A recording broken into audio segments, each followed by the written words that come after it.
Ever see a button at checkout that says, "Buy now, pay later"? It sounds amazing. You get the item today and pay it off in chunks. No interest, no credit card needed, just 4 easy payments.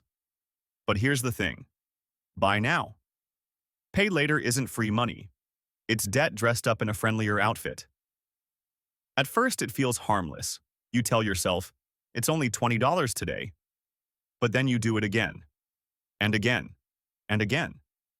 Before you know it, your next paycheck is already spoken for. BNPL works because it makes spending feel painless. You don't feel the full cost, so you spend more. That's not an accident. Companies want you to feel comfortable spending more than you normally would. It's how they earn profit. And if you miss a payment, late fees, account locks. Some even report to credit bureaus now. So what's the solution?